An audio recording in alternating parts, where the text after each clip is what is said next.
Kwa mbali kule naona basi la BM. Lile basi la BM tulijaza mbuzi na wazee fulani wafupi hivi. Tarehe 7 ya mwezi wa 3 watu wakaingia mchecheto. Kabla ya tarehe 8 Mpanzu alikuwa amefikisha 60% ya ubora wake. Kwa hiyo kadri muda unavyozidi kuendelea ubora wake unaongezeka. Kwa hiyo wanajichelewesha wenyewe tu. Watamkuta Mpanzu sasa amefikisha walau 90%, maji wataitama. Ni Volcano Eli Mpanzu. Sasa unaelewa Volcano mlipuko wake. Tutakutana mechi ikipangiwa tarehe nyingine. Watakutana mechi ikipangiwa tarehe nyingine. Wana imani kubwa zaidi kwamba watafanya vizuri. Baada ya kauli hiyo, kupitia meneja wa habari na mawasiliano wa kikosi cha wananchi Young Africans, mtandao wake wa kijamii wa Instagram, aliandika maelezo haya. Wakati wadau wa soka Tanzania wakiendelea kusubiri ripoti ya bodi ya ligi kuhusiana na uchunguzi wa sababu za kuhairishwa mechi ya dabi ya Kariakoo, leo viongozi wa Simba wamekiri hadharani kabisa kuwa lile basi la BM lililozuiliwa na wamiliki wa uwanja wa Mkapa kuingia ndani Machi 7 lilibeba mbuzi na wazee wafupi, na wamekiri hadharani kabisa pia sintofahamu yote ya dabi ya Kariakoo inayoendelea hivi sasa ilianzia baada ya basi hilo kuzuiliwa kwa sababu kuna watu walipata mchecheto. Ni vyema hili likatunzwa vizuri kwenye record. Asante.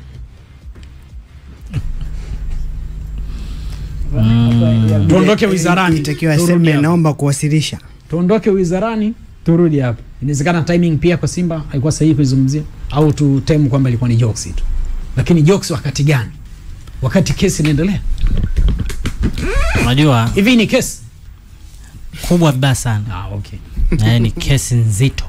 Alichokifanya akikuwa kibaya, hili ni janga la taifa. Kaka mbona nitisha? Anakwambia serikali inaingia kwenye mambo ambayo hapaswi kuingia. Kwa mpira serikali inapaswa kuingia kwa mujibu wa kanuni zetu na sheria za kutoka FIFA. Kwa hiyo BM ilichukua mbuzi. Nakwambiaje, hili ni janga. BM ilichukua wazee wafupi. Hili ni tetemeko katika tasnia ya michezo, hasa soka nchini. Wizara manake hakuna maana yoyote ya kukaa sasa. Maana kama swala hili la dabi leo ni episode ya karibu 18. 17 kuelekea kwenye baada ya kutoka kwenye dabi tunaelekea 18 ambapo taifa lina mchezo mkubwa pale Morocco. Lakini watu katika kufanya tashwishwi, katika kufanya masihara pale Mabibo wameongeza moto kwenye tunasema wameongeza netwaje ile petroli kwenye moto ambao umesababishwa na gesi. Kama unakumbuka kilichosababisha matamko ya wanachama wa Yanga kutoka kila kona ya nchi, sio mikoa mbalimbali, ni baada ya kauli ambazo hazikuwapendeza wana Yanga zilizotolewa na rais wa shirikisho wa Tanzania TFF ndugu Wallace Karia. Kauli ambazo yawezekana dhima na context ya kauli hile si ambayo iliyotafsiriwa.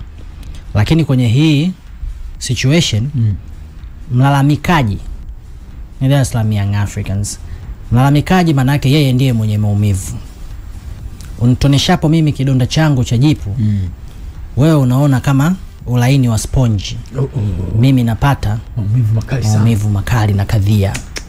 Sasa kauli ile ndio iliyotoa moto wa kusababisha mikoa na mikoa na matawi yao Yanga watoe tamko na wakaze kamba.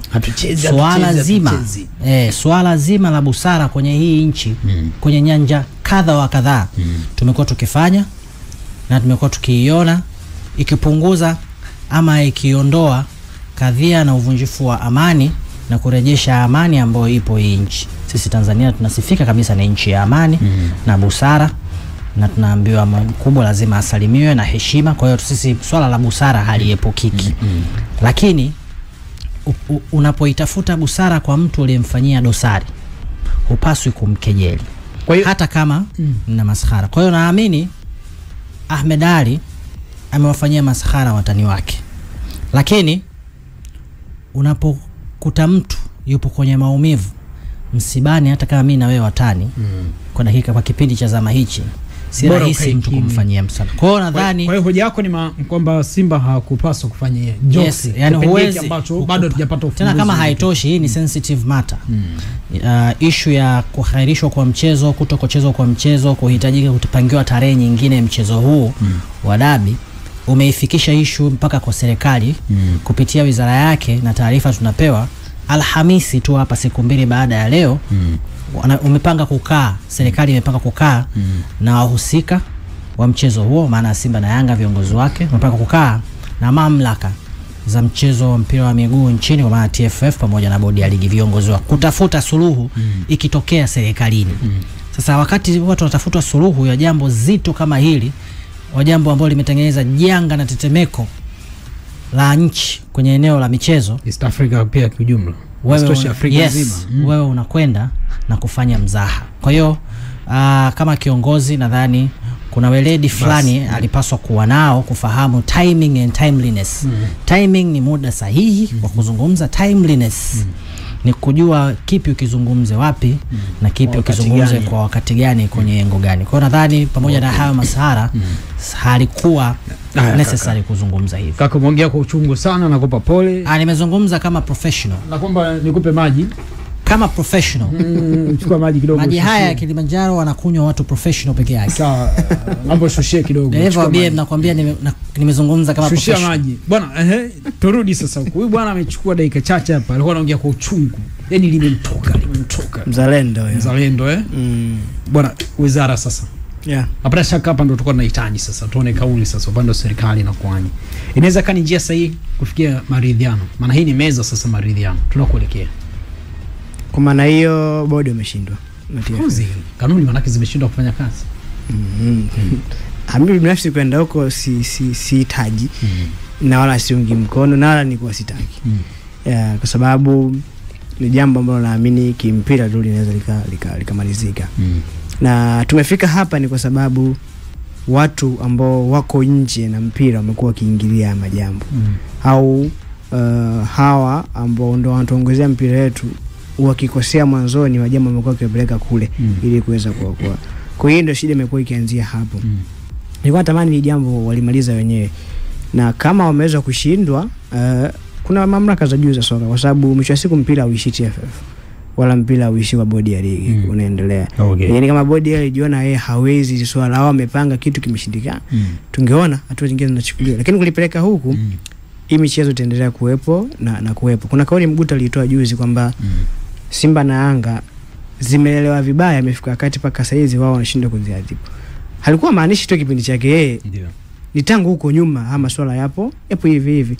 Kwa hata hili silimeenda Dodoma litaisha. Lakini niamini nini, baada ya miaka 3-4 jambo kama hili litatokea.